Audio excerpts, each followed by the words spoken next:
Well, I've been hired by an agency as a designer to create some boards for a 15-second commercial. So let me tell you a little bit about this project and show you what I've been given so far. In here I have a branding folder for a company called Ninja Gear, and they gave me this text file that's kind of just a rundown of what this company is. So the name of the company is Ninja Gear, we've got their URL, and here's the description. Ninja Gear is a store that sells all the things a ninja might use, but intended for the average person. A home chef might find a katana better suited for chopping vegetables. A carpenter might prefer a blowgun to a nail gun. A teacher might find that a flashbang or smoke grenade might get a student's attention better than simply raising her voice. And her tagline is Ninja Gear, because why should ninjas have all the fun? Sounds like a fun company. And then after that I have the actual 15-second script. So katana is the name of the commercial, and then we have 15 seconds so we know how long this spot's going to be. So the script is: a katana blade is so sharp that it can slice a bullet in half mid-flight. So yeah, we're pretty sure it can handle potatoes. Toss the chef's knife and cut your veggies in style. Ninja Gear, because why should ninjas have all the fun? So this is a 15-second pre-roll ad. So that's something that you would probably see before a video on a site like YouTube. It's just a quick little commercial that goes before the actual video. So that's the little text document. I've got some background on the company and the project, but I've also been given a storyboard. So let me open this up. It's a PDF. I'll make it full screen so we can see it nice and clear. So this is going to be a visual, with the sketches, a visual representation of the flow of the piece, the entire actions that are happening. And in here we see some bold text. This is going to be the script, what's being said in the voiceover, and then underneath it is some italics. This is the action, basically the director telling me what's going to be happening from frame to frame. So let's look at this again from the perspective of the storyboard instead of just the written script. So a katana is pulled from the sheath over the first line. A katana blade is so sharp, so we see the katana opening up, that it can slice a bullet in half mid-flight. So we have 4 frames going across that entire line, that it can slice a bullet in half mid-flight. And what's happening is a transition to a speeding bullet in slow motion. So that's what this little thing over in the distance probably is. And the samurai sword is now coming in, and the camera's zooming into the blade so we can get nice and close and see this bullet in slow motion impact that blade and then split in half. So there's a lot of frames there explaining exactly what's happening, but that gives me a really crystal clear idea of how that animation is going to play out. And then we transition back to real time, and the line, so yeah, we're pretty sure it can handle potatoes. So again, we have a lot of frames going across this one line, but I guess this is a potato. So we see that in frame next to the katana, and then the katana is slicing the potato. So 1, 2, 3, 4 slices until we've got a whole bunch of different slices of the potato, and they fall onto a plate. Slices fall on plate. It can handle, so we're pretty sure it can handle potatoes, and we see the text, it can handle potatoes, on screen. Then we've got a katana slices through frame as transition. So the animation transition is the actual katana slicing through the frame. And the line, toss the chef's knife and cut your veggies in style. So we see a katana quickly dicing a carrot. So there we go. Instead of a chef knife, it's like a katana chopping up the carrot, and the text, cut your veggies in style. And we move on. A couple more frames just showing that carrot getting sliced up. And then we have that end tag, Ninja Gear, because why should ninjas have all the fun? So it looks like maybe their logo and then their URL. And then we have even more frames. We're not done yet. Knives thrown around logo. So looks like some butcher knife, some chef's knives get thrown into the logo. So that's probably going to happen really quickly right at the end. Okay, so that gives me a pretty decent idea of the visuals that are going to go on screen. Obviously, these are just sketches. That's why I was brought onto this project, was so that I can take these sketches and this idea and actually design the look of the piece. Pick out colors, decide how these graphics are going to look, and how they'll be interacting with each other. Now, I was also given an animatic. So this is going to be an actual video file using those sketches, but put to actual timing of the spot. So it's going to be the exact length of the commercial, and probably with the voiceover. So let's just take a watch and see what this looks like. A katana blade is so sharp that it can slice a bullet in half mid-flight. So yeah, we're pretty sure it can handle potatoes. Toss the chef's knife and cut your veggies in style. Ninja Gear, because why should ninjas have all the fun? Great. Okay, so that's a lot of fun. That definitely puts a lot of that motion in my head, connects a lot of the dots from the script to the storyboard to actually seeing this happen in the animatic. And not only was there nice VO in there, the music was in there, and even some sound effects to really help tell the story so that nothing is left up to your imagination. Let's watch that one more time and really pay attention to the sound design. A katana blade is so sharp that it can slice a bullet in half mid-flight. So, yeah, we're pretty sure it can handle potatoes. Toss the chef's knife and cut your veggies in style. Ninja gear. Because why should ninjas have all the fun? Awesome. So, we've got the sheath opening up. We can hear that sound. We hear the gunshot, so we know that's a bullet. There's nothing left up to the imagination there. And then the slicing sounds of the potato, but even the slicing sounds of the carrot are really what are helping. There's only a couple of frames here, but because of that dicing sound, Chef's knife and cut your veggies in style. You can kind of fill in those gaps where there aren't any frames sketched in. You know that that's going to be happening really quickly. So, okay, that gives me a really great picture of the timing of the entire piece and how it's going to flow, the vibe of the piece with that voiceover and the music. It's kind of playful. It's not really taking itself seriously. So that helps me a little bit in terms of what direction I should be taking the visuals. And if we go back to my assets folder, we even have a little bit more in here. So under the branding folder, we have the Ninja Gear end card Illustrator file. So this looks like that must be their logo with the URL. So one of these frames is already pretty much done for me. Right here, this frame right here has that exact same lockup. So that's what we're going to see on that frame. So it's just up to me to pick some colors for this and however else it's going to be styled. Alright, what else do we have? We have an images folder, and in here is a renders folder. Now this was explained to me that this slow motion section right here with the bullet being sliced in half, they don't have footage of that, and that'd be pretty hard to actually do. So they are actually going to have the animator animate this in 3D. So they have a 3D katana and a 3D bullet that they are going to simulate this slow motion chop on their end. So I don't have to worry about exactly how that's going to be created. They gave me 3 different renders of this one shot. So there's the blade with the bullet splitting off of it. And they gave me 3 different angles, so I get to choose which one I think is going to fit best. But they're going to handle the actual asset creation for that section. It's just up to me, again, to pick out colors, what's going to happen in the background, what is the styling of this element going to look like. So those are the kinds of things that I'm going to be responsible for deciding.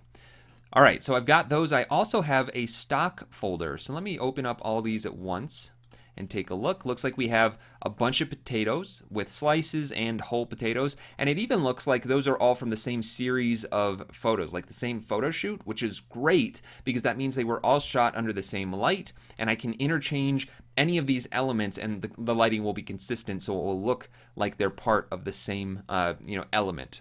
I've got some people holding samurai swords. This one's a little interesting. It's a guy in a business suit. I seriously doubt they're expecting to see something like that. And considering that in the storyboard we never see any people, I doubt that I'm going to be showing full body shots. Maybe I just cut out the katana. We'll see what happens. But I also have some shots like this one.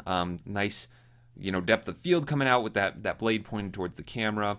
A couple different options there, so that's great. I have some chef's knives that I'm going to be using for the end there, a cutting board, a carrot and some carrot slices, a plate, and then we have these which kind of just look like solid tan color right now, but if I click on one of them you can see it's actually paper texture. So these were given to me just as a textural element that I can play around with. Maybe I want to use them in the design. They were just given to me. So it's going to be up to me again to decide how I want to incorporate these. That's what they want me to do. They want me to come up with the visual aesthetic for the piece. Those are going to help a lot though, so I've got all of that accessible, and that's all I've been given. I don't have any visual direction. The company hasn't given me any kind of guidance as to how they want this piece to look. They want me to be the designer, to come up with the look and decide what this should feel like. So that's my responsibility. That's what I'm going to do. One thing I want to talk about is how there are, let's see, 25 frames in this storyboard, but that doesn't mean I'm going to design 25 boards. And the reason for that is because a lot of these are very transitional elements and they don't need unique assets for every single shot. Specifically, like this slow-mo shot of the katana going through the bullet. They told me they're going to be doing that in 3D. So my responsibility is just taking the render, which was for this frame, and then treating it however I think it needs to be treated to fit the rest of the piece. So I'm going to take this one element, put it into a background, whatever that background is, maybe add some graphical elements to it, and then that will be the one frame for this little sequence of the slow-mo bullet going into the blade. They can reuse whatever I put on that one shot and apply it to the rest of that sequence. Same thing for this potato being sliced a whole bunch of times. I don't need to do every single one of these frames. I just need to give them a potato that they can easily slice up into a bunch of pieces, or that is already designed so that it will be able to be separated so they don't have to do any of that work. And then just give them one of these sample frames. So maybe this one right here of the katana moving through the potato and it floating in the air there. So I'm going to choose a select number of frames and design boards for those specifically, making sure that I cover all of my bases and that I'm giving the animators enough assets to work with to complete this entire animation.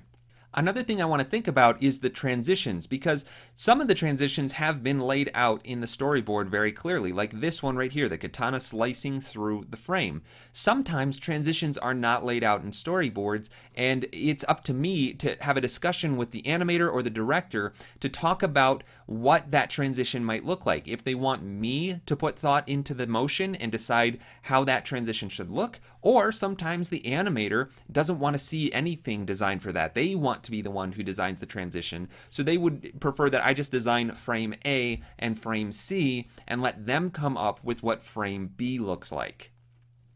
In this case, since it was already designed, that tells me that the animator probably had some input and they want the transition to look like this, so maybe, yeah, that would be a good transition for me to mock up in a board. But that's definitely something that is on a per project basis. It's always a conversation that I want to have with the animator or at least the creative director to see whether or not I should be putting effort into designing transitions. Because if I do design transitions and then the animator decides, you know what, no, I want to design my own and have it look the way that I want it to look, then I'm wasting time. Okay, so I'm going to start by picking out the frames that I think I want to design. I'm thinking obviously the first frame needs to be in there, so the katana in its sheath, and then the second frame is it opening up. Now that's going to be pretty easy to do. It's not going to be very time consuming, and the only difference is from here to here. So I think I'm going to go ahead and do both of those frames. And then we have this transitional sequence of the bullet in slow motion. And since all that's going to be done in 3D, I probably don't need to do most of this. In fact, I probably will only do the frame that they gave me the 3D element for. Otherwise, all these other shots aren't going to look right because I don't have any more renders of that 3D model. So this is the one that I will do with that bullet being sliced in half. Then we transition into the potato. And I don't want to do just a potato and the katana. That's not very exciting. So maybe I'll do this frame right here where it's already sliced twice. We see a couple of those slices flying off the potato. And then we have the slices falling onto the plate. And this is probably an important frame because it is the first time that we see text on screen. So I'll definitely do that one so I can decide how this type is going to be laid out, what it's going to look like, what font to use, and then I'll show those potato slices on a plate. Then we have this transitional element. I'll probably do that one as well since this is very deliberate in the storyboard. So I'll have the blade cutting through this previous frame. The text is missing on this one, but I doubt they meant to do that. That's probably supposed to be under the plate still. And then we have cut your veggies in style. So I'll probably do one of these frames with the carrot getting sliced by the katana and the next block of text. So that's designed and laid out so that the animator doesn't have to think about how that type should be put in there. That's something that I'll take care of. Then we have the final logo lockup, which is again something they gave me, so I'll definitely do that one and just put some background into it, whatever that ends up being. And then we have these frames of the knives throwing. So I'll probably pick one of them, maybe this one right here where two of the knives are already in and one is flying in. So let's count that up. We've got 1, 2, 3, 4, 5, 6, 7, 8, 9. So 9 frames total probably is what I'll end up doing.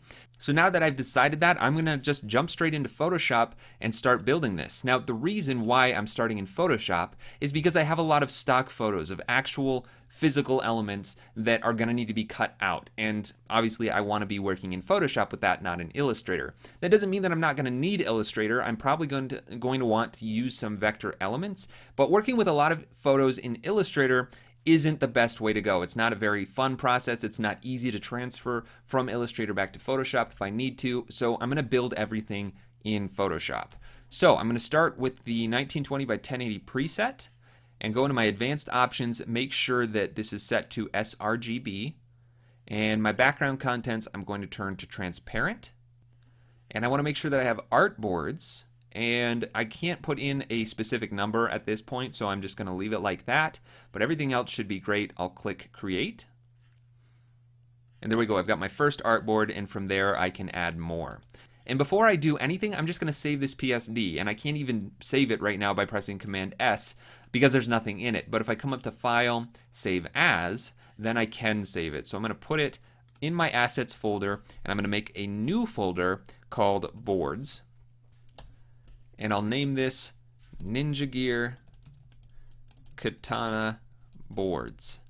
And actually inside of that boards folder, I'm going to make another folder called PSD. So I know these are my Photoshop documents. That way I can put other folders in there, like an output folder where I'm exporting the actual JPEG versions of the boards. But this way my PSDs are nice and organized. This is something that's very important to do, not only inside of your PSDs, keeping everything named and organized, but also in your folder structure so it all makes sense and is easy to find and navigate.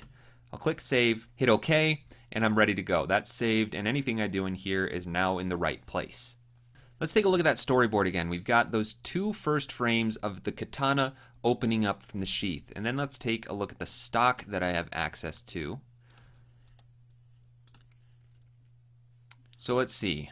Probably would make the most sense to use these photos because you see, well, for one, the actual katana coming out of the sheath in this photo, but also right here, I have the entire samurai sword as well as the entire sheath. So I can probably cut some of these elements up and use them together. You know, obviously I'm not sure if the animator is going to need the entire length of the blade, but because I have it, I should probably prepare that in this Photoshop asset just in case they need it. That's just kind of me thinking ahead so that once the animator goes to animate it, they're not stuck with just this length of the blade. If they want to pull it all the way out of the sheath, they can if I use this. So I'm probably going to have to combine a few of these. The sheath is also cut off from here, so if I wanted to pull it any further closer together, then I'm going to need probably this photo right here to get the rest of it. So let's start there. I'm going to start cutting these out. Again, I'm going to be speeding through some of this, time-lapsing it, because a lot of it is very repetitive. You've already seen me cutting things out. You've done it yourself, so I'm not going to make you sit through and watch me do things that you already know how to do. Anything that is new, though, don't worry, I will explain, and you won't be missing anything. I'm having a little bit of a hard time telling where the edge of the blade is because it's so dark and it's blending in with the background. So I'm going to add an adjustment layer, go to my adjustments, but I don't want to just click on one of these with my path selected, or else it's going to add that path to the adjustment layer. So I first want to deselect my path by going to the Paths panel. If you don't have that, go up to Window, Paths, and this is my work path. That's what Photoshop calls the path that I'm working on. It's not been applied to anything yet, it's just sitting there. So I want to deselect that by clicking off of it, then add my adjustment layer, and then brighten up my image. And that makes it much easier to see the edge of the blade there. So now that that's ready to go, I'm going to grab my work path again. There it is, and I'm just going to keep outlining this. Alright, so as I'm cutting this out and getting to the hand, I'm realizing that I included the hand on the handle of the blade there. So I did that kind of unconsciously, or subconsciously rather, but thinking about it now, it would be really, really difficult to try and get an isolated version of that hilt without the hand there. So I'm thinking about how could I treat these assets, And because this is kind of a playful brand, they're not taking themselves very seriously, and it's ninja themed, I'm thinking that I can be a little bit more crude with the design, and maybe crude is the wrong word, but maybe just not quite so perfect. I don't have to worry about perfection, and maybe have a little bit more fun. So I'm thinking I'll keep the hands attached to the katana and to any other elements that involve the hands, but cut them off from the arm and the rest of the body. That way you don't have to worry about the models that are holding it. The guy in the business suit, you won't ever see his suit because I'm just going to use his hand. And they'll kind of just be like these disembodied hands holding the katanas. I think that could be fun. It's playful. I think that goes with the brand, and it could be a really interesting look. So that's how I'm going to proceed, and we'll see how it goes. So that's why I'm cutting out the hands with the blade. And it's kind of up to me to decide where to cut off the hand. I think I'm going to follow kind of this fleshy part of your wrist, cutting everything off below this section right here, and see how that looks. Alright, so there we go. I've got my first completed path, and I'm sure you noticed I have tons of points. The reason for this is because this photo is really high resolution. There are a lot of little details in the ribbon that's going around this handle. And since I'm being hired to do this work, I want to make sure I do it as professionally as possible. Obviously, I want to give the animators high quality cutouts of these photos. I don't want to leave out any little details. I could have simplified this probably with one point on either side or either end of this handle. But like I said, I want to go the extra mile, give them all of the details of the photo so it's super clean and looks really great. Alright, now that that's done, I'm going to duplicate this layer, and I'm going to add that path as a layer mask, or a vector mask. So I'll delete the layer mask. I can turn off my curves layer, turn off the background, and there we go. We've got my isolated hand holding the katana. So I'm going to rename this katana, and then turn my background layer back on, and now cut out the sheath. Alright, I just noticed something. I was drawing this path on the same layer. So that honestly doesn't matter. It's just going to reveal that portion of that layer, and I can separate them after the fact, so I'm just going to keep going.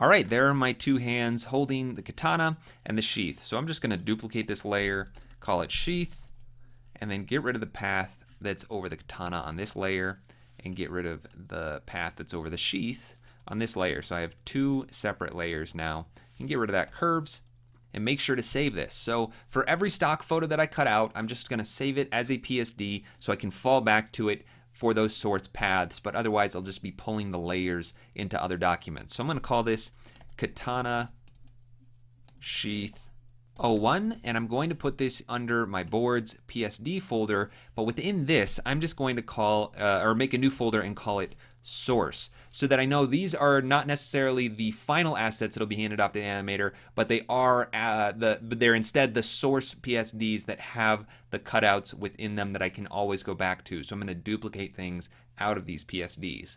So I'll save that and then move on to the next photo. So what I'm going to need to do next is probably cut this one out. Now actually let me open up that PSD real quick one more time. The reason why I need to cut this one out, and the reason why I like this photo, is because it's in the pose that was in the storyboard. So the lighting's going to be right on this one, the hands are good, they're in the right position, and they're in the right orientation. If I were to take this layer and rotate it around so that it's oriented in the same way, and actually I just rotated the path.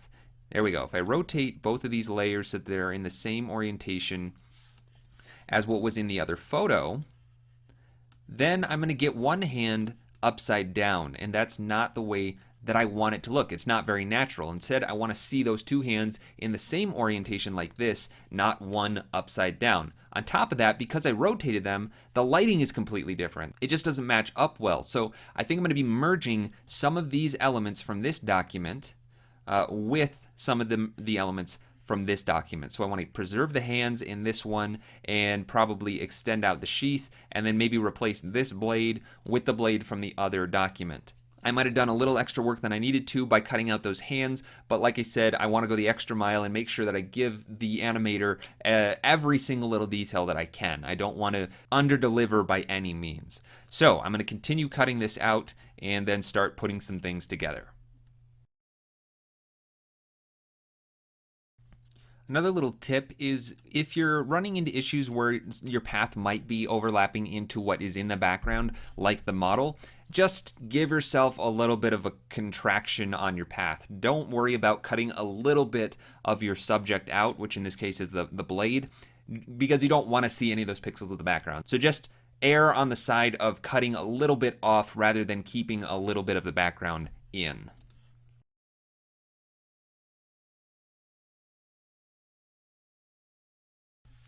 Okay, now that I've cut out both of these, I'm going to open up the other one as well. I'm going to duplicate all 3 layers into my Ninja Gear boards comp. So I'm just going to select both of these, press Command C to copy, and then paste into my artboard. And those are nice and big, obviously. Then I'm going to grab this layer as well, copy, paste, and then I want to convert each one of these into a smart object. So convert to smart object, convert to smart object. And actually this one needs a name. I'm going to call this one Katana 2, convert that to a smart object, and now I can scale all of them down without losing any kind of resolution and start to frame this up. So let's zoom in nice and close so we can see what's going on. And this is probably about how far apart I want the hands to be pulling the katana out of the sheath in the second frame. Remember, the first frame is it closed up, and then the second one is it coming apart. So maybe I'll need to scale this one up just a little bit so that the handle and the sheath are both off the screen a little, and then the hands are kind of centered there on either side. Now I want to make some guides for my artboard, so I'm going to switch to my rulers by pressing Command R and then drag out until it lines up right there, snaps to the center of my artboard, and let go. Then I'll do the same thing right here. Now these are showing up as blue because they're artboard guides and not canvas guides. So that means if I deselect my artboard, it's going to go away. But anytime I have that selected in here, they're going to show up. And the benefit to that is they're not going to cross over into another artboard as I start to work on another artboard. Now that I have that lined up, I'm going to grab these hands and kind of just make sure they are nice and centered up there. I think that's going to work out. And then I'm going to take these two and scale them at the same time. The reason I want to do this at the same time is because I know these two elements are in relationship to each other the same scale, because they were shot in the same photo on the same plane. This one was not. It's from a different shot, so I want to keep that a little bit separate. So I'm just going to rotate this so it matches the blade a little bit more closely, and move my anchor point so I can rotate it from right there.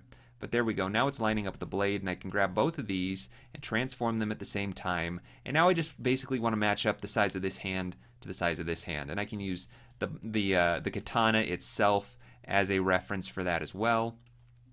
Looks like something around there is probably, I'm looking at the, whatever this part here is called, the protector on top of the handle. I'm lining that length up with this length. I'm going to put the top length right about there. Again, grab my anchor point, which is right here, and move it to that top point, and then scale from that point by starting to drag and then holding down Option and Shift to scale proportionally from that anchor point. So I want to make it right about that size, so this also lines up. And clearly something's off. That reference point isn't working. Look at the size of these hands compared to the ones in the foreground. So there's actually a pretty good chance what this means is that the photographer had multiple swords that were different lengths and different sizes. So instead of using that as my reference point, I'm instead going to use the hand and kind of just eyeball that until it looks about the same size. So roughly that size, I'd say. Alright, so with that in place, I'll hit Enter to apply the transformation, and now I can move these layers around freely, but they're pretty much lined up at this point. Now, what were the parts of these two layers that I needed? Well, I need probably this blade, because I have the entire length of the blade compared to this photo where it's cut off right here. And then I need the sheath from this layer right here because the sheath is cut off in this layer. So just so I have a little bit more room to work, now that they're all the same scale, I'm going to just scale them all down so I can see everything. And once I'm done, I'll put them back up to the right size for that frame. But basically what I want to do is try and line this one up, this sheath layer up, so that it's just an extension of the sheath down here. So something like this, lining up this end, keeping in mind that this probably is a different sword since that does not line up with this. So I might have to cheat it a little bit. But obviously I don't want to see any of the hand from this layer right here. So I'm probably just going to preserve this portion of the sheath from this photo and mask off everything up to maybe the ribbon. That might be a good spot to end it, so that I'm replacing the ribbon on this shot, but I'm preserving everything from the ribbon down on this shot. So why don't we just start there? I'm going to cut this out nice and cleanly so that it follows that ribbon and takes away everything on the left side of it. So just that much. Close off the path, and then I want to make sure that's set to subtract front shape and then add a vector path mask. There we go. Now I've cut that off, and the lighting is slightly different, but without context that really doesn't look too bad. And I think I'm going to be brightening up this hand anyway, since it is so much darker than this one over here. So don't worry about the lighting quite yet. But now what I need to do is take this layer right here underneath and cut off everything from basically the midpoint of this ribbon down. So let me add a path there and off to the side. Close that off again, making sure that's set to subtract, and mask it off. And now underneath there is no other sheath, and all that's left is figuring out how to handle the part of the ribbon that's overlapping the hand. So what I might do is take this little bit of the ribbon right here off of this layer. Let me do that, and I'm just going to grab a bunch of these points actually and delete them, and then reconnect this in this direction. So I'm cutting off this part that's tied off on the end. And then I'm going to basically just try and seamlessly line this part of the ribbon up with this part, playing with the lighting to get that looking right. But for now, I'm just going to leave it as is. Alright, so I have my sheath extension, but now I need to separate the actual sheath and hand from this photo from the rest of the blade. So I want to pretty much just add another path onto this vector mask by just selecting it and then starting to draw another path. I just want to cut off this side of the image as well. There we go, and make sure that's nice and clean in there. Lines right up with the sheath. There we go. So now we have just the hand on the sheath and then the rest of the sheath there. So those two go together. Then I'm just going to duplicate that layer one more time. I'll rename this sheath plus hand, and then this will be the hilt plus hand. And on this layer, I'll just get rid of the masks that are already on it. What I want is everything up until the blade, basically, because I'm going to take the entire blade from this sword and put it onto this one. So everything in here is going to be removed. So I'm just going to grab my pen tool and be very precise about where this gets disconnected, right about there, and then cut everything but the hand out. Now this is removing the hand because my path is set to subtract, so all I have to do is grab here and say combine instead of subtract. There we go. Now I've got just the hilt and the hand, I've got the sheath and the hand holding the sheath, and now I just need to take the blade off of this layer and put it in right there. So let me cut that out at the same spot right here, and this time I want to keep all of this blade. Alright, now that that's set, I'll add the mask, delete the layer mask, and there's my blade. Now, another reason why I think it's pretty likely that this photographer had multiple lengths of swords is because a lot of times you can get katanas in multiple lengths. There's, really short ones, there's super long ones, so they probably just switched the prop to serve the photo a little bit better. So I might end up scaling this up just a little bit so it doesn't look quite so thin. And so that it lines up with the sheath a little better. So I guess first things first, I'm going to put the blade right where it goes, And it looks like it's curving up a little bit to me, so I'm going to move my anchor point here and transform that around there so that it lines up a little bit more straight. There we go, something like that. Get it nice and precise there. And I'll rename this blade. So that goes there. And then let's just move everything over so we can get a good look at it.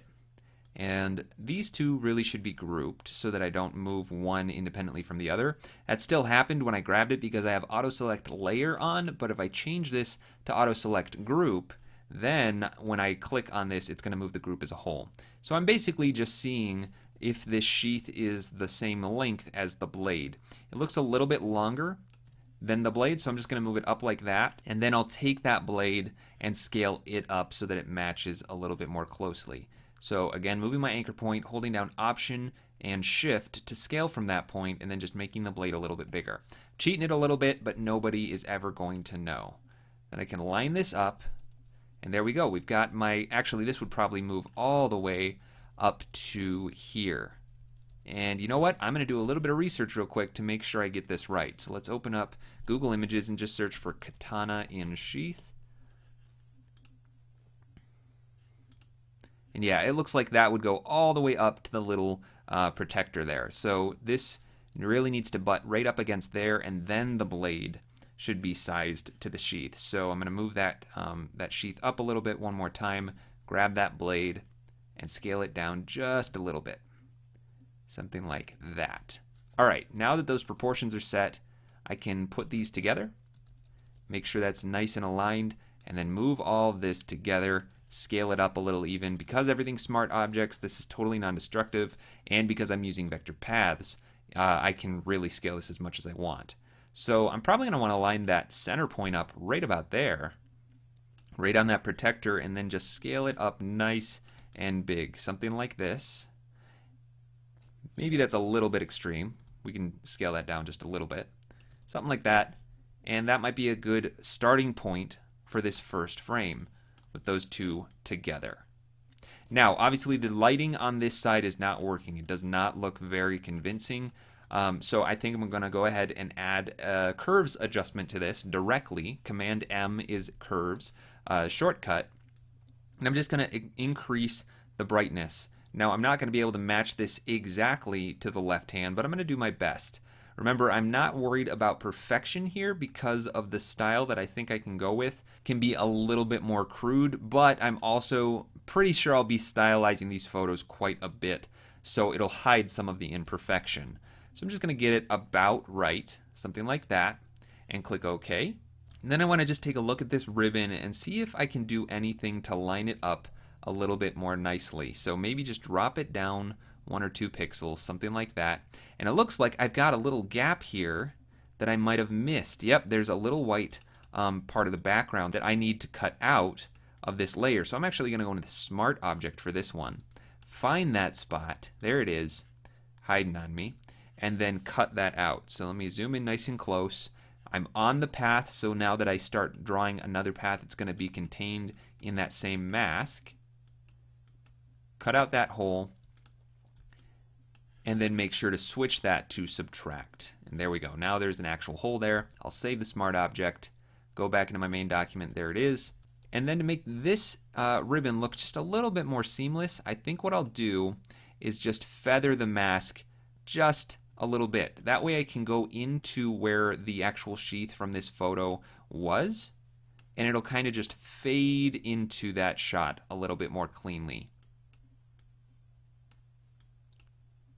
Can also make sure that my paths are super precise here, because this is something that I want to look pretty seamless. But there we go, something like that. Then I'll grab that path in my properties panel, go to the masks, and then turn up my feather. Not a lot. I don't want to make it look like this. You know, just maybe 1 pixel or even a little bit less than a pixel. And now that just fits in there a little bit more naturally. Alright, so this is going to probably be the first element that is ready to go for the animator. I've given them the hand on the sheath. I've given them the hilt in the hand and the blade, which I will put together. So we'll call this the katana group, and we'll call this the sheath group. And now I could move this katana out this direction. I could move the sheath out this direction independently, which allows the animator to move it from this point to this point, animating it very easily. And just to make this even a little bit cleaner, I'm going to convert these to smart objects one more time so that they're individual layers. I don't need access to those two layers within each one of these smart objects. So I'm just going to leave it like that and then align this up where I want it in the frame, somewhere like that. And I'm off to the races. That was actually a decent amount of work, but I'm pleased with the result. I think it's working out really well, and I can continue working on the rest of my boards. So this first shot in the storyboard, that's what we're going to see, is these two hands holding the sheath and the katana blade. And then to the next frame, we're going to show it opening up. Since this is really easy for me to do, I'm going to go ahead and add that second board in there. So I need to go to my artboard tool, select my artboard, and then click on the plus icon to the right. So if I do that, it's going to add a second artboard, and I can now duplicate these layers over into this artboard. So let's go to artboard 1, and there's still an empty layer in the background that I never used, so I'll delete that. Grab both of these layers and then hold Option and drag them up to artboard 2. And that duplicates the layers, and you see that it automatically aligns them to that artboard in the same positioning as what we had on the first artboard. So that's a really easy way to transfer layers over. Now that I have that, I'm going to just shift this hand over this way, shift this hand over this way, and maybe rotate it just a little bit around this section so that it looks like that blade is coming out. Since it is curved, those hands would probably naturally bend a little bit. So let me do the same thing on this layer. Bend that out just a little bit. And you know what? I think I'm going to pull this hand out even further. So these hands are really pushed out to the sides of the frame now. And I think this blade looks a little bit dark. So I'm going to go into the Katana Smart Object and then select my blade and add a curves adjustment and just brighten it up. I want to really make that nice and bright. Something like that, probably. Click OK and turn that off and back on. There we go, just a little boost there. Save that, and because this smart object is used in both documents, it's been updated in both places. So this entire time while I'm cutting out these photos, I've just been thinking about how I want this entire piece to look. And I don't want to do everything photo-based. I want to use some 2D vector elements as well. And this entire style in my head, for whatever reason, is very vibrant. It's bright and playful. So I think I'm going to start by just sticking a solid color in the background, a nice bright color, and see what happens. So I'm going to just add a new solid color right here. And then, I don't know, just make something bright green and then put it in the background so I can see it in the context of this board. I need to pick something that fits the black and the red. I could change the color of the red, but I like that. I think it's nice. The black, gold, red color combo is working well. So why don't we just play around with the hue and try and find something that fits that red. So maybe something in the yellows. I'm really just doing this arbitrarily. I mean, I'm just sliding this around to see what colors work well with the photo. Maybe something nice and bright yellow. Like I said, I want it to pop. I want it to be vibrant. I want to make sure I don't go too far into the greens. I definitely don't want to go orange. But somewhere right in here in that yellow is kind of like a sweet spot, I think. Maybe something like that. We'll start there. And I'm probably going to be adding other 2D elements in here as well. At this point, I'm just kind of focusing on cutting out the photos and making the basic compositions, and then I'll probably come back and add in some other elements. One thing that is bothering me about this frame is this empty gap on the left side. Since the sheath is going off on that side, I think I want to make these just scaled up a little bit from this being my center point. Let me bring up my guides. That's the center point that I want to scale from. Scale that up even just enough to where like the end of that is touching, so it goes off the side a little bit, and then it looks like it's a little off rotation. It's right about there. That's nice and straight up and down, and now that fills the entire width of the frame, and I think I like that better. Another really handy trick in Photoshop, if you want to get rid of all of your interface, just press Tab on the keyboard. That gets rid of your panels, and then press F once and F one more time, and that gets rid of everything else. So I can really just zoom in here and focus on my actual document without any of the distractions of the interface. Alright, I like the way that that's looking. I might need to clean up some of these paths a little bit, but I'll worry about that later. I'll hit Tab one more time to bring back my panels, and F to get out of full screen, and then I'm just going to copy this color fill over to the other artboard. There we go. And I think that's a pretty decent start on those first two frames. Very bright and vibrant. Obviously, I can adjust these colors later on, but I think this is the start of the feel for the entire piece.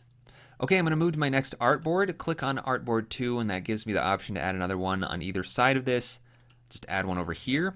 And the next frame I was going to do was the bullet split right here. So this is going to involve the 3D render. I don't have to cut anything out for this. I'm going to come up to File, Place Embedded, and then find those renders. Alright, so I have three options. Let's take a look at each one of them. The first one is from a little bit further out. Second one is from a higher angle. And then the third one is nice and close. I think I want to go with this one because you can see the most detail in the bullet that way. And these were all designed at 1920 by 1080. That's what they were exported as. So I don't have the ability to scale this up without losing resolution. Obviously, the animator can position the camera however he wants, and resolution isn't an issue with 3D models. But just to keep my boards looking as clean as possible, I think I'm going to go with that real nice and close version. So I'm going to grab that third one. And there we go, it's sized perfectly. Press enter, and my composition is already beginning to work itself out because that's how it's laid out, and that looks pretty dead on to what was in the storyboard. So maybe I want to move it over just a little bit. I think I want to do a rule of thirds guide on this just to help me line some things up. So I'm going to go up to View, New Guide Layout. And I want to make sure that this is on my selected artboard, so it's only going to generate them on this one. 3 columns, 3 rows. Click OK, and there's my rule of thirds. So maybe I'll bring this down just a little bit so that bullet split is right on that thirds guide. Then I'm going to bring out another ruler, and hopefully this will snap to the center of my artboard. It's not, so let me undo that. Grab the artboard so I can see the transform controls for it, and then, there we go, snap that out to the center. Alright, now I have my guide set up. I basically just want to have that point of impact right about the center of the frame, but lining up on that thirds guide. So there we go. Simple as that. Now I'm thinking this should be a pretty dramatic change in color for the background because it's this super slow motion, so I'm thinking the color of the background shifts as it goes into slow motion and we get super close into the blade. So let me copy this color fill over and then maybe change it from a yellow hue to a red hue, because red is much more intense, right? So maybe not quite that bright.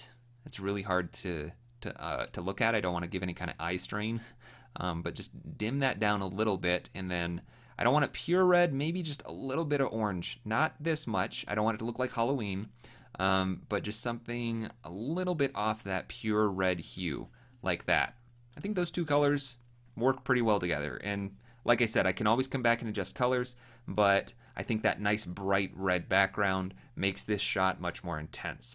So I like the way that looks. I'm going to keep it as it is for now. And I've already gotten 3 of my board's compositions pretty much figured out. Let's take a look at the storyboard again, and I think the next shot I was going to do was one of these here with the katana slicing through the potato. So it doesn't really matter which one of these I do. I just need to make sure that I get a potato ready to go to be sliced up and that I have a katana moving through the air. So let me add another artboard. I think I can just click on this artboard. Yep, actually I'll go down to this one. I'll do 3, since I'm doing 9 boards total, I'll do 3 rows, 3 columns. So artboard 4, I'll close everything else up and make sure that artboard 4 is at the top. There we go, and I can get to work. So on this board, I need to get a potato and another katana. So let me look at my stock photos and see what I have access to. So obviously potatoes up here, and then some katanas. Now, this particular shot was the katana going through the air, so I don't think I'm going to need the perspective of either of one of these. I've already used this one, so it's probably going to be left to one of these two. So I've got a hand, one hand on one katana and then 2 hands on the other. So why don't I cut both of those out? I'm probably going to need to give both of those to the animator anyway, and then I can decide which one I want to use for this shot, but I'll just start there. So let me grab that and open it up in Photoshop.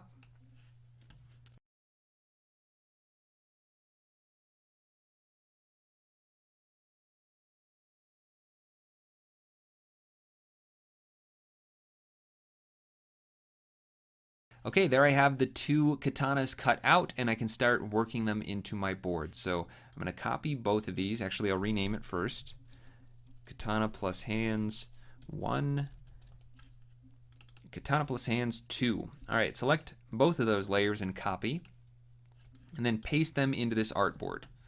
There we go, and make sure that I convert them to smart objects right away, and save this document. Make sure that you're always saving your document. Never lose any of your progress that way in case something crashes.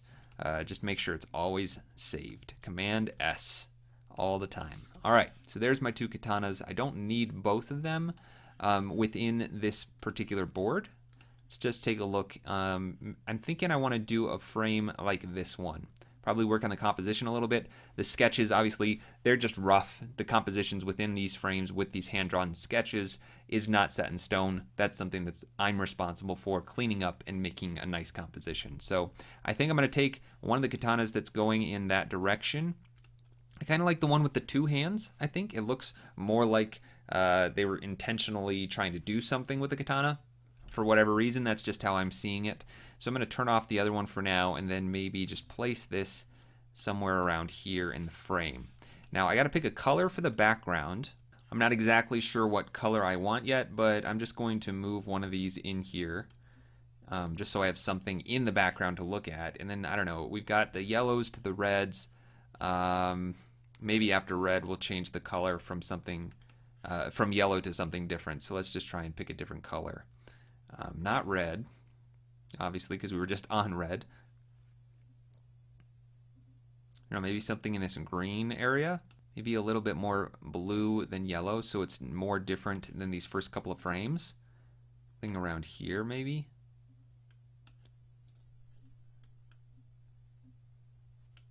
Yeah, we'll try that. So there we go. I've got the start of my color palette here, yellow, red, and blue, green. I think they're all very similar. They're feeling like they're part of the same color palette. And then we've got these hands. So I need to find a composition where the potato's probably on this side, as if it had just sliced through it, and maybe I'll have a couple of slices flying in there. So I need to pick out a picture of one of the potatoes and cut that out. So what do we have here? I think they're pretty much all grouped together, but let me again just bring them all up. And yeah, they're all, the first 4 photos are my potatoes. So let's start with this one. This is the whole potato, and then I have some potato slices. So let's grab this one and cut that out. Now, so far, everything that I've been doing to mask has been using vector paths, but in the case of this potato, it has enough contrast with the rest of the image, and it doesn't have all these tiny little details. It's just smooth edges that I think I can use some of my selection tools and just do a layer mask instead. So I'm going to switch to my quick selection tool, make sure my brush is a little bit bigger, and then just kind of paint on, and there we go. Snaps right onto the potato almost perfectly. From there, I just need to make sure I get rid of some of this background potato that's kind of blending in there. Take a look at that with my quick mask cue on the keyboard, and then make sure I'm not getting anything else down here that isn't supposed to be in it. But this is a lot quicker than fitting you know, super precise vector paths on there. Alright, now that I have my basic selection, I'm just going to go into select and mask and make sure that it's nice and clean. So I'm going to smooth it out just a little bit. And then I think I'll just shift the edge in a little bit. Not a ton, just enough to get rid of anything that's kind of hanging off the edges there. But that looks pretty good. Let me switch to like a black background. There we go. Turn the opacity up. And it looks like this could use a little bit of help. So I'm just going to brush in a little bit right here, just to make that a little bit cleaner. There we go. We've got a good selection there. And now I'm just going to output that to a layer mask. Click OK, and I've got my potato. So I'm going to call this whole potato, and well, I'll save this as whole potato. Put that into my board's PSD source folder, and then copy that over to my main document right here and paste it in, convert it to a smart object. There's my whole potato. So that's going to go somewhere around here. maybe about that big.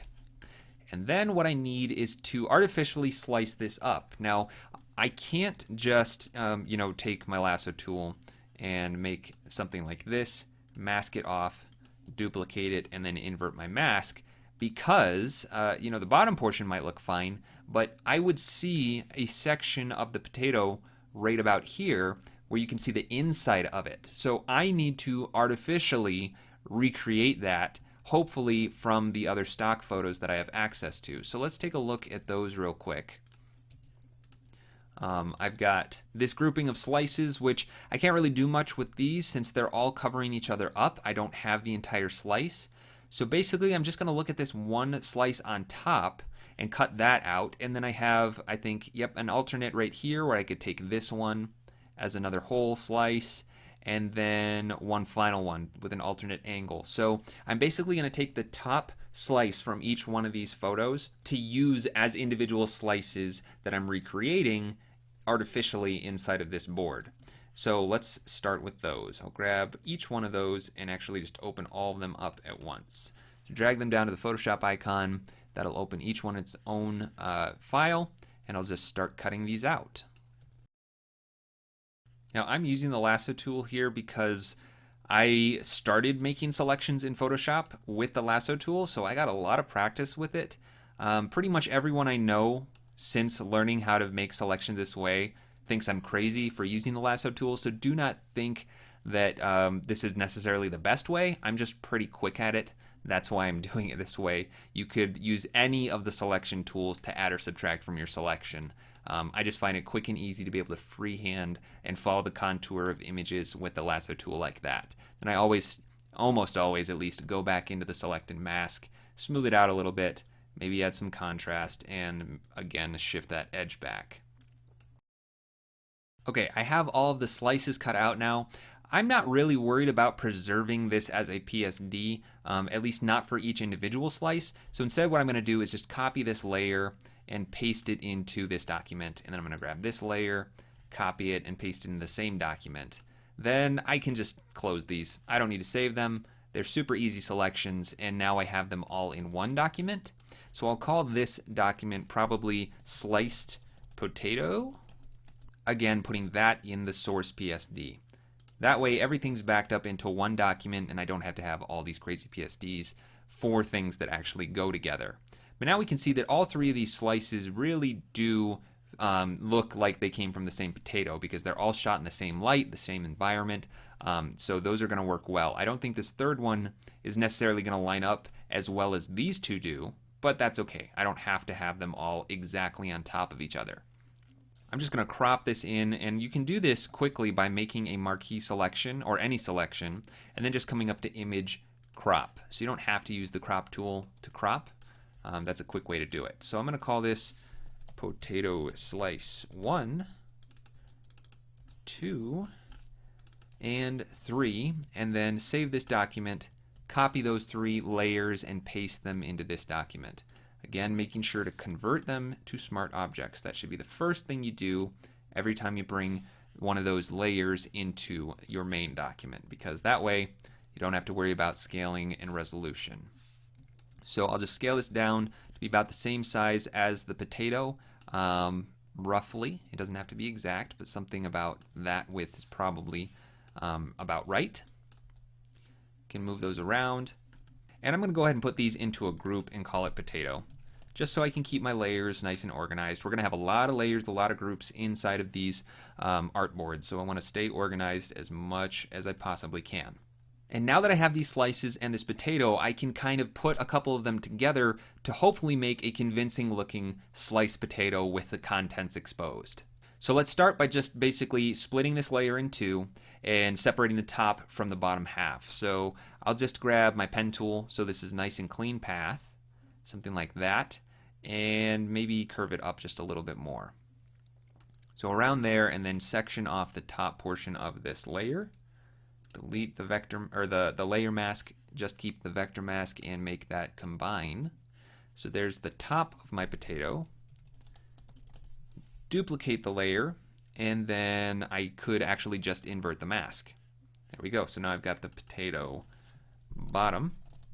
and I can split these two apart now. So the bottom portion is fine basically the way it is, and the top portion is what I need to fill in with a potato slice. So I think I'm going to base it off of this slice right here. So I want to first change the orientation so that it's at the same angle as what we would be seeing. We're looking kind of into the top of the potato, and scale it down so that it matches about the same width. I'm going to hold down Control so my snapping is temporarily disabled, and rotate from right here, and then scale that up. Scale that up a little bit. So now it's about the same width. But the perspective is a little off. I'd like this to match more with my slice rather than making the actual potato fit the shape of this. And that's actually really easy to do in Photoshop. All I have to do is hit Command T to transform it, and then right click and say Distort. And what this allows me to do is grab any of these handles individually and warp this however I want. So when I grab this bottom corner, you can see that I'm basically just shifting the perspective and getting this to fit however I need it to. So I'm basically just going to line up those corners there and shift that perspective a little bit more until it lines up with that cut. Something about like that. And there we go. I'm going to make this a little bit bigger because it is pretty hard to see right now as it is. So I'm just going to drag a selection around there, make sure I don't have my katana, and then make this nice and big. That way I have more detail in here and I can see what's going on. So I'm concerned with just this layer here and making it look as convincingly like it was actually a sliced potato as possible. Now what I'm noticing is that the potato peel right here is coming inwards. And what that's telling me is that because I flipped this around, the perspective is just off a little bit. So what I think I need to do is, instead of showing the inside of the top of the potato, I need to show the inside of the bottom part of the potato. And this will probably just make a little more sense if I just do it. So let me undo back to before I distorted that slice at all, and then scale this all up one more time. So grab all my potatoes layers, scale it up nice and big, and then I need to change this path on the top so that it's curved downwards instead of upwards. And I might make this even a little bit more rounded on the edges.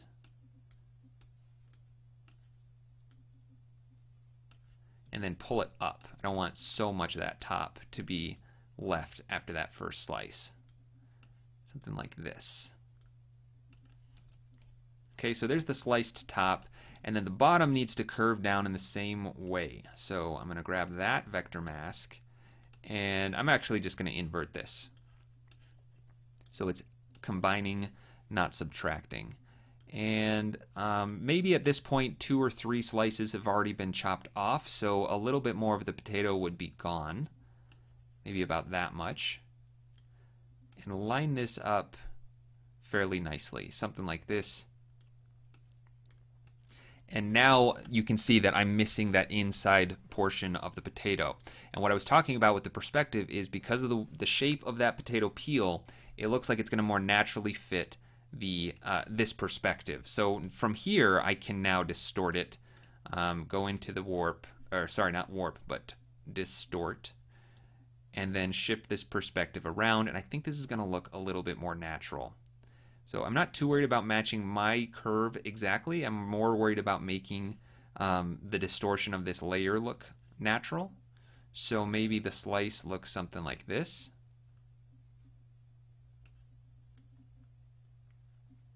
You can see how I can very easily just shift that perspective and get that to fit nicely on top of my potato. Maybe just scale it down in a little bit so that edge lines up nice. Same thing on this side. And now all that's left is getting that potato peel to blend in a little bit better. And I can worry about that in just a little bit. It's probably just going to be some curves adjustments. But now that I have that base portion of the potato, I can take these other 2 layers and kind of align them where I think they might fit. So somewhere around here. And if we look at the storyboard, they're kind of just sliced and floating in mid-air. So I'm just going to basically rotate them a little bit, make it look like they're separating out from each other.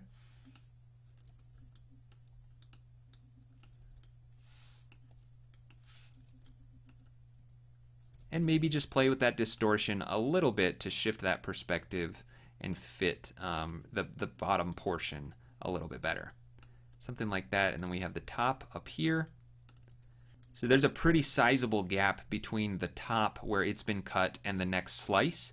So maybe what I want to do is just scale this down a little bit and then maybe add another slice in here. So I'm just going to duplicate this one that's been distorted and call it potato slice 4. Here we go. And then just reshape it to fit the way that I need to. So first I'm just going to kind of undistort it as much as I have. Get it to match the perspective of the other ones a little bit, and then just scale it down. So Command T to transform and get it about the same size as the width of that top, and bring the top to the very top of this stack. There we go. Now we've got a slice that's about the same size as that top, and it actually looks like it might be rotated and distorted this direction. Let me just mess with this a little bit more to get that looking about right. I want that part of the peel that we see the most to be in the front. And then get that lined up nicely. Looks good. Drop it down and then maybe just skew it down just a little bit more, like that. There we go. Now I've got my 1, 2, 3 slices, the top flying off, and then the base. Let me grab all of these, scale them down, and then position them somewhere over here, and then play around with the placement of the actual slices. So maybe I'll grab the bottom and that first potato slice and rotate it this direction a little bit more, kind of give it all like an arc, and then have these ones further off. Okay, cool. I like the way that looks. I just want to adjust the edge of this potato peel right here a little bit. And this might be something that I can adjust with curves. So I'm just going to grab a curves first, Command M, and then just see if I can brighten up the darks a little bit and maybe pull down those brights so that I'm not overexposing the actual potato section in here. And I'm just matching that peel a little bit better. Something like that. Now it still has a little bit of an edge there, but it all feels a little bit more seamless. I could also just, add a layer mask. Command click on the layer thumbnail to make a selection, mask it off, and then switch to my brush tool. Make sure that it's fairly hard. I don't want it to be super soft. And then just brush out a little bit of this peel. That way it blends in a little bit more. There we go. Now those two are combined. I'll group those two and call it potato bottom. And there we go. Now I've got my sliced up potato floating in the air, freshly chopped from that katana. And I could play around with this placement a lot, but something like that arrangement is pretty good. I like the way that looks. Now I just want to play with the placement between the actual potatoes and the katana. I think the potato is a little bit big, so maybe I'll scale that down even a little further. I'm just kind of comparing that to the size of the person's hands. That would be a really big potato, but you know what? This is another one of those situations where this is very playful. It's not supposed to be ultra realistic, so maybe I do exaggerate the size of the potato a little bit just to serve my composition a little bit better. So something that's a little bit exaggerated is okay with me. And then maybe I'll curve this out a little bit. This could be a frame that might benefit from the rule of thirds. So I'm going to do another guide layout, 3 by 3. Maybe angle this katana down a little bit further and even scale it up so it's taking up more of the frame. I could align these hands around this cross mark on the thirds, and then have this blade also lining up with the thirds somewhere around here. Something like that, and then maybe you just scale it down a little. And on the storyboard they had these lines coming off the sword kind of indicating the direction of the motion. That might be something I play around with in Illustrator to try and bring some life to the motion here, some indicators, and just some stylizing to the overall design, something that just makes it feel a little bit more unique. I think I'm going to call that good on that board for now. Next frame I need to do is probably this one right here with the type. So it sliced up the potato and it's falling on the plate with the text, "It can handle potatoes." So let's add another artboard. There we go. I'll bring over this green layer I'll bring over the green background, and we're going to need a plate and potato slices on the plate. So let's again look at our stock and see what we have. Probably this one right here. I've already used part of this potato, but including this little garnish on the outside, it can make it look like it was, intended to be plated and presented. So I kind of like that. So we'll start by just isolating that photo from the background. This should be pretty easy to do with just the magic wand. If I select the background and then invert my selection, then I can just clean up some of this. So with my quick selection, I'll subtract some of this white and just isolate everything from the background.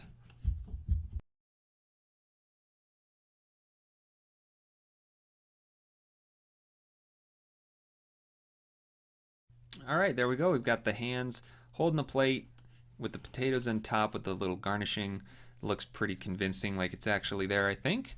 And this frame also needs the text, "It can handle potatoes." So this is probably going to live somewhere up here, maybe a little bit smaller.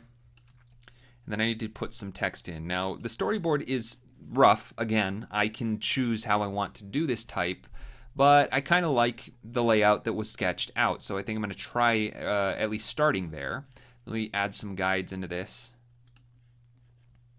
Maybe align the plate there nice and centered, and then also right on that third. So the third line is crossing into those potatoes. And then down here is where I'll put my type. So I need to type out, "It can handle potatoes." So it can handle potatoes. And I'm just going to make it white for now. Make it nice and big. And then choose a font. Now, what I've been thinking for the style of this piece all along is kind of old kung fu movies, ninja movies, karate, that probably showed up in the 70s and the early 80s. So I'm trying to think of a font that might fit that style pretty well. I think I want to use something big and bold, probably a sans serif. So why don't we just start by looking at those fonts. Limit myself to Typekit for now, and I'll go to sans serif, and then just start looking through these. Now, I'm just going to pick one really quickly and make it all caps. I just have a feeling I'm going to want this to be a big, solid block of text. So I'm just going to go ahead and just make that all caps, and then start looking through these fonts.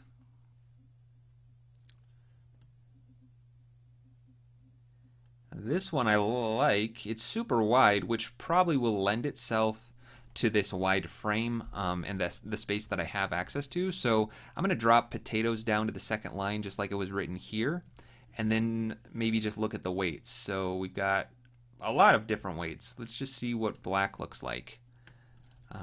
That's super big and bold. Let me take potatoes off of this layer and just make its own so that I can style this however I need to. But let's just play with the weights again. Maybe I'll make potatoes nice and big. I'll just go to Ultra, the biggest size. Yeah, nice and fat. Finding fonts does not always go this quickly, obviously, but I just instantly loved the way that this one looks. How wide it is and how I have the different weights that are super fat. I think it pretty much exactly fits that style of the 70s, 80s B kung fu movies. So I think that's actually going to work out just like it is. So maybe I'll play with that little rule of thumb where I take the thickest weight and then drop this text down 2 versions, just so there's a little bit of contrast between these 2 lines, and then just make sure that's nice and lined up on the edges, and just give it a little bit more breathing room. But I think that looks pretty great. I'm not going to worry about any kind of kerning or anything right now. I do see there are some issues with this text, but I can get to that a little later on in the phase of this design process. I think this is working out fairly well, though. It's taking up a lot of space, but I kind of like it. So I'm gonna just move this up a little bit, group that together, and call it plate. And then this is my typography. And then just look at my guides and maybe drop or pop that one up a little bit so that top line is resting there on the thirds. Okay, cool. That is a good start to that frame, I think. So I'm just going to leave it as it is and move on to the next frame. So let's take a look at what that is. the transition frame, right? Okay, so this is going to need a katana slicing through the previous board. So let's look at what we have access to again. One of these two right here. So we've got the businessman holding it, and then this other woman. I really love the perspective of this one. I think it's going to work better. The camera was closer to the blade. It's in focus. This one looks like it's a little bit of out of focus at the tip. So I'm going to go with that one. So let's grab that one, pull it into Photoshop, and cut it out. This, by the way, is how you can tell it's a prop sword, because the edge is not actually sharp at all. That is very blunt. It's not going to cut through anything. So what I'm actually going to do is get rid of that thick edge. I'm just going to kind of cheat this mask so that you don't see any of this dark, flat, blunt edge. I'm going to just trim it off so it looks much thinner and sharper than it actually is. And then further down the sword here, where it does have a darker side to the edge, I'm going to just kind of curve my path into that so that it includes it eventually. And this portion that's super blurred out here, I'm probably never even going to see it, so I'm not too concerned with how precise these paths actually are. Alright, so now I just need to play around with the positioning of this and how much of the actual blade is going to be visible. In the storyboard, we just see that blade sticking through, coming towards the camera, right around the center of the frame. Let me get some guides in here. Somewhere around there, probably. And then I'm going to need to split this plate in half, and really the entire frame in half. So the background's going to have a different color coming through. And all we're really seeing of this sword is about probably this much of it. So I guess first I need to decide what the angle of the slice is going to look like so I can know where to split everything else. So why don't we just have it come down the center. This is kind of going out in a V shape, but I think I'm going to make it more like it's coming from an angle. So the top, or the left side of the slice is probably going to be more in the center, somewhere around there. It's going to need to come down to the base of the sword. And then I'm just going to have it like slice out this direction. So I need a color that is this shape. So I'm going to make a new solid color using that path, and then I don't know what color we're going to use yet, but somewhere, you know, bright, and then change this to combine. So that's basically what it's going to look like going into the background. So we're revealing that through this transition. Now I think this is going to need to go down probably further so we can see more of that katana blade, and it's sticking out a little bit more there. Something like that maybe. And I want to line that up with the bottom edge of the blade. And then I want to cut off everything from there over on the rest of this this blade. So I'm going to just kind of match that angle, something close, and then take off this portion of it. So with my katana selected, add that vector mask and make sure that lines up perfectly there, and then change it to subtract. I want to make sure that's nice and clean. I don't want to see any of that purple behind it, so I might just cheat it out a little bit. There we go. That looks like it's slicing through there now. Let me get rid of my panels and just look at this as a whole. I really think I need to see more of the katana blade there, so what I'm going to do is unlink my vector mask, make sure I'm selected on just the layer, and then I can reposition this however I need to. The mask is staying where it is, and then I'm just repositioning more of the blade to be outside here. Maybe I'll just scale it down so it looks like it's a little bit longer. Something like that. I think that fits a little bit better. And then obviously I need to split this plate in half, so I'm going to need 2 copies of this group. Maybe first what I'll do is just mask it off in this shape. So about here. And actually I'm going to need that to line up right at that exact spot. So right about there. Because that's the portion of the plate that's going to rotate off. So with that I'm going to add my vector mask to it. So we'll call this plate left and then duplicate it. Call it plate right. And then invert that mask.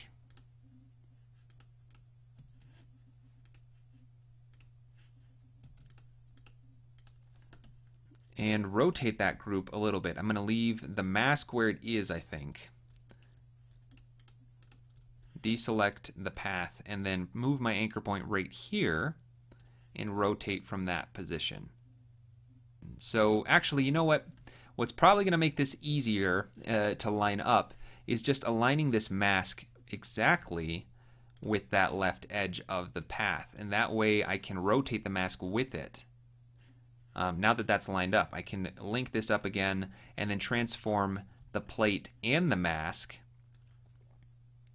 and I'll know that I've gone far enough once I start to see inside there. So right about there. I'm just going to rotate it out about that far, but that way I know that this part of the potato would be lined up with this part of the potato, and it's just shifted out a little bit. Then I just want to make sure this path is nice and clean so we're not losing anything there. We're not seeing through that green background. Something like that. Cover up all those transparent pixels, and then also it looks like the plate is misaligned a little bit down here, so maybe what I'll do is just cut off a little bit more of that plate and drop it down just a pixel. There we go. Make sure that we're not getting any pixels over here that we shouldn't be.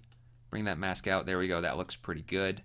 And that is definitely being sliced out of the picture there. I think that'll work.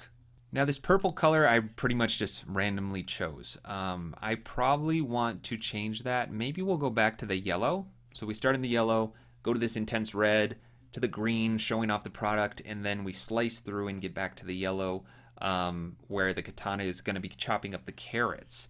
That might work well with the carrot color. So let me just change this back to yellow. There we go. And then I can make my next board, which would be down here. Make sure that goes to the top, and then copy over the yellow, not the green. The yellow background. There we go. And I'm probably going to just go straight into that carrot chopping, right? Yep, from the transition into chopping up the vegetables with cut your veggies in style, that text. So I'm going to need some text in this frame as well. So I'll just copy these two layers, or actually the typography folder over there, and change this to say cut your veggies in style. So cut your veggies in style, and then kind of just lock this up the same way that I did with the other text. Cut your veggies in style. And that's probably going to need to be a lot smaller, but something like that. Probably not going to leave this solid white. I don't like the way that it's contrasting with the background right now. It's really hard to read on the yellow, so I'm going to make that black for now. But I will come back to that a little bit later. Alright, so what do we need on this frame? We need the katana, we need carrots, and we need the cutting board. And the carrot needs to be sliced up. So what do we have access to in our stock photos? We've got an empty cutting board, we've got a carrot as a whole, and some carrot slices. So those are the three images I'm going to need. I'll open those up in Photoshop and start cutting them out.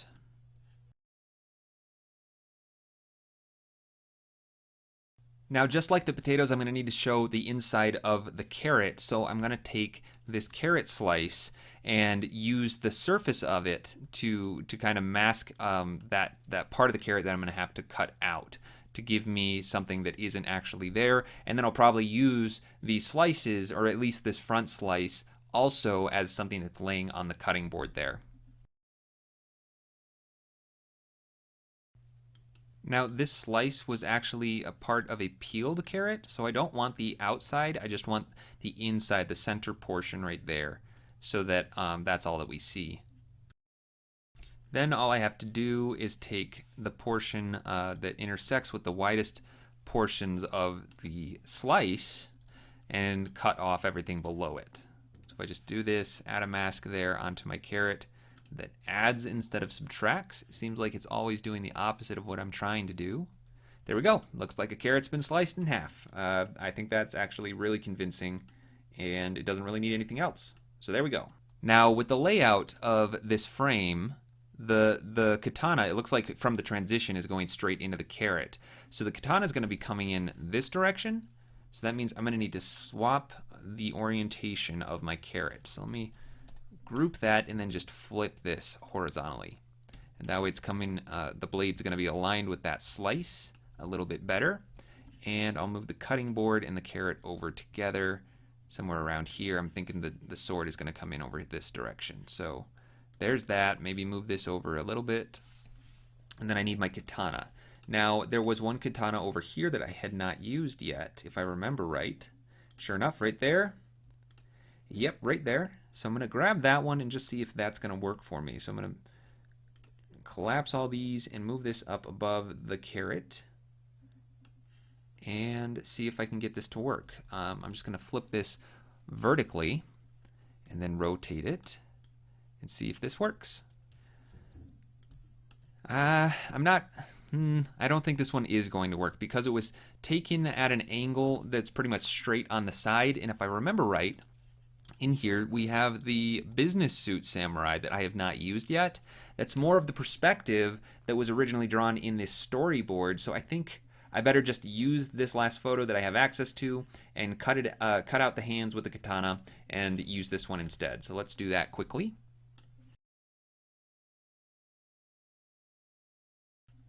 Yeah, I think this is going to work a lot better.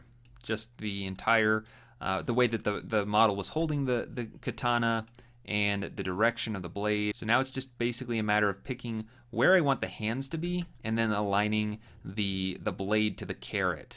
So I think I want the hands to be somewhere around here on that third, kind of balancing out the text.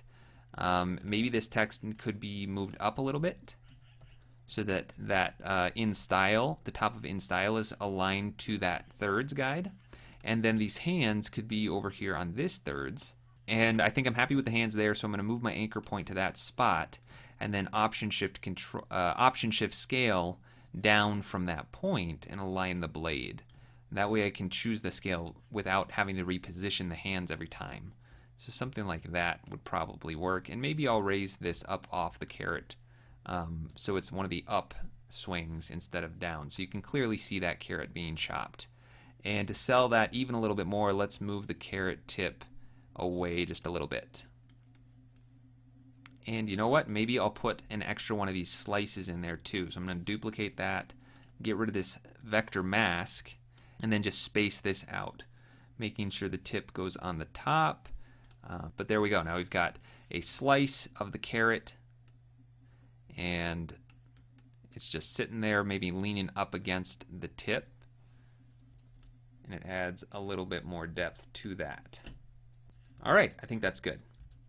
Okay, next up, let's look at the storyboard. I think all that's left is this end card. So that was given to me, so let's make another artboard over here and place embedded.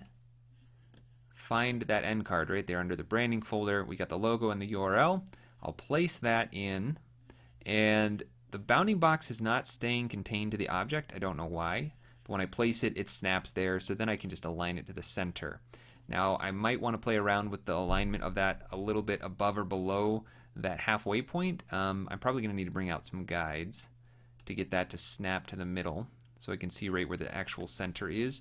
And that's sitting just a little bit above the halfway point, the logo is, but you know what? It feels pretty balanced because of the logo, or the URL down at the bottom. So for now at least, I'm going to leave it just like it is. I think that's fine.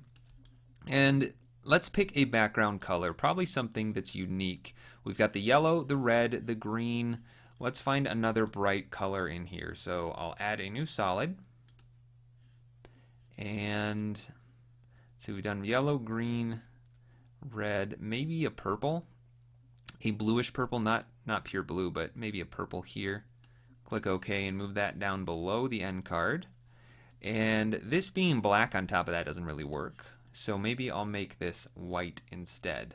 So just add a color overlay, make sure it's white, click OK, and there we go.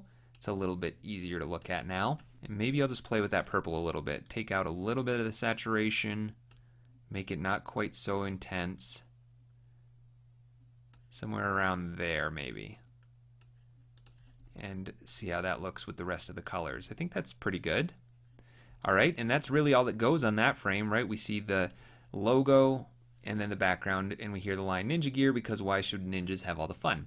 So I just need to add one more board here, and this is going to have the same contents as what's over in this artboard, so I'll duplicate that over, and I need to put in some knives. So let's open those up in Photoshop and cut them out.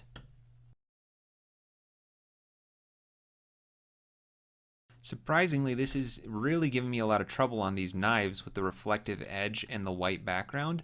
I expected it to be really easy to cut out with the Magic Wand tool, but it's not. So I'm just going to quickly use the pen tool to make part of this selection a little bit more cleanly. Now, something very interesting with certain stock photos is that the photographer has actually isolated the subject already. It's on a pure white background. This isn't actually the background it was shot on. And if you're very lucky and you got a photographer who's very thoughtful, you can actually embed paths, vector paths, in a JPEG. So check the paths folder, and sure enough, in this particular knife, there is a vector path that I can make a selection of and then apply to my layer. No extra work necessary. Just like that, my photo has been masked off. Easy as that.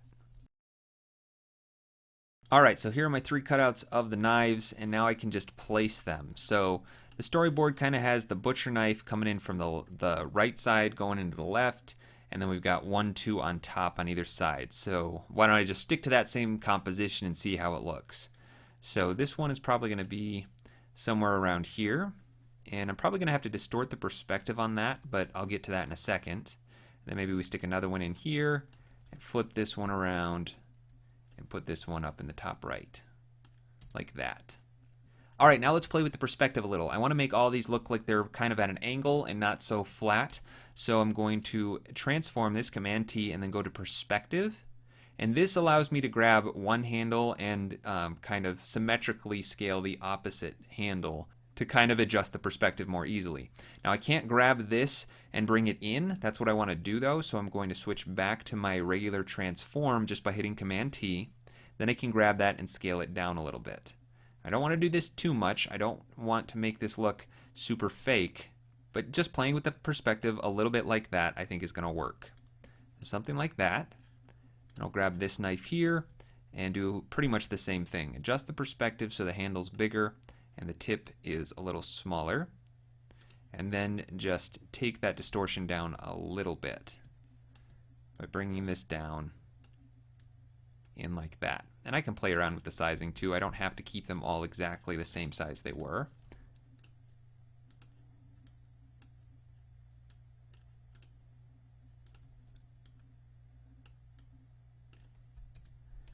There we go. I think those angles are a little bit better now.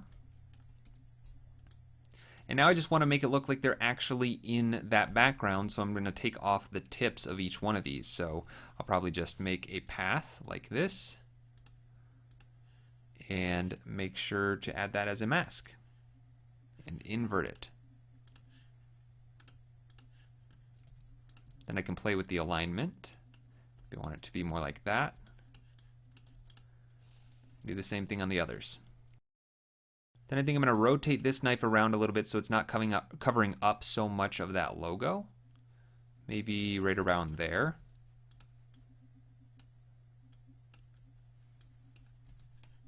There we go. Now that looks like those are nice and tucked into the background there. And with that, I think I've finished the last little bit of composition for these 9 boards. I've cut out all the photos and I've got the elements laid out where they need to be. So let's just look at everything as a whole real quick. We've got the katana coming out of the sheath from frame 1 to 2. We've got the bullet being split with this 3D render. The katana slicing up the potato slices on the plate with the text. Then the transitional frame with the katana slicing through it. Going into our next frame of Cut Your Veggies in Style. Ninja Gear logo. Knives being thrown into that same frame.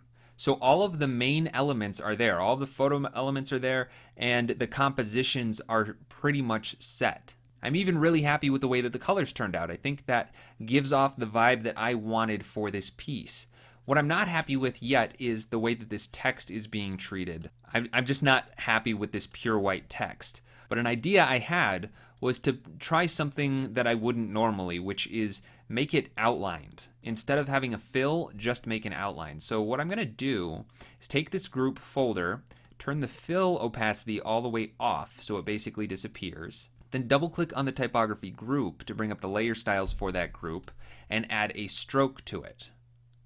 So we can see what that looks like. I'll zoom in 100% so we can see just how thick that line is. And that might be a little bit too thin, so I'm just going to bump it up to maybe 2. And right now the position is on the inside, so if I scale this way up, you can see that it's coming into the text. I could also change this to being the center or the outside. And I think the outside is where I want it to be. So maybe I'll put it right around 2 or 3 points or pixels for the stroke width. Click OK and see what that looks like. I actually really like that. It's like I said, not something I would normally do, but this is kind of a, campy throwback style to the 70s and the 80s, so I think it actually kind of fits. One thing I might try is making it not pure black, just bringing it up on the gray just a little bit so it's not pure black. Like that maybe. And then apply that same style to the other layers. So I'm going to copy the layer style of this group. That will copy the stroke as well as the fill, and then I can just paste that on top of the other typography folders. So paste layer style, there we go, and I'll do the same thing to this one. Select that text, find that group, and paste the layer style. Alright, let's take a look at these as a whole. So one thing that's still bothering me about this text is because I position that stroke on the outside, it actually is filling in these gaps that are really tight on the E's and even the S's. So maybe putting it on the center or the inside actually would have been a better idea. Let me try that and see what it looks like. From the outside to the inside, that definitely opens up the gaps, but it's pushing in on that inside fill basically, and I'm not really a fan of that. So why don't we try center and just see how that looks on everything else. To bring up all the strokes at once, I'm just going to search for a effect and then select stroke, and there we go. I can see all my strokes at once. I'll grab this one and change that to the inside, or sorry, not inside, but the center, and then go to the last one right here. And yeah, this one definitely, you can see all those gaps getting filled in. If I change this to center, that might work a little bit better. Okay, I like that. Maybe this text should be a little bit bigger, just because those lines are still kind of running into each other, so maybe I'll make this bigger and fit it in to these elements a little bit nicer. But there we go, we're still lining it up with that thirds section right there. I think it is all nice and balanced the way that the katana kind of leads your eye around this frame. It's going down, you look at the text, and just keep going around here. I think that's working really well. But some of the typography could use some massaging, like right here. I just want to make that gap a little bit bigger. So there's a clear, distinct gap between the L and the E. Make sure that the gaps between the Y on either side are consistent. That S and T are real close. And then yeah, some of this up here needs some help, just to make it a little bit more consistent. Okay, that looks pretty good. Maybe now I'll just scale that line up a tad so it lines up with the bottom line. Alright, now let's take a look at this text and see if it needs any adjustments. Definitely right here. Maybe a little bit here.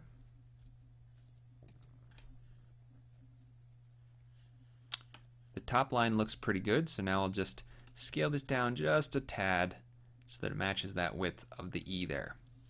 Oh, and the P is not lining up with the I, so let me actually align that first and then bring that S in. There we go. Now it's nice and clean, boxed off around there. It's a block of text, and I just want to copy that over to the other artboard. So what I'll do is just delete this typography group and duplicate this one over. There we go. Okay, with that, I think I'm at a good stopping point. I've laid out my compositions, I've got my typography working, I've chosen colors. What's left is to add an actual graphical style to all of these elements. All of these photo assets are pretty much as is, as they were shot, and I need to make adjustments to them not only to balance the brightness and color values of everything, but also just giving it a look, something that actually feels like it's designed and has something to it, instead of just these cut out photos slapped on top of solid colored backgrounds. I also probably want to add in some 2D accents, maybe something going on here with the bullet splitting, like it's a little spark or something. I could add some shimmer on the blade here, like the light's hitting it, and it's kind of like a lens flare reflecting off the blade. And then maybe I'll borrow this idea of these speed lines coming off of the knives and the katana moving around to kind of imply some motion and just give a little bit of a graphical element that can be later on animated to kind of just add to that motion. But I'm going to stop here for now, and we'll pick up on the rest of those elements in the next lesson.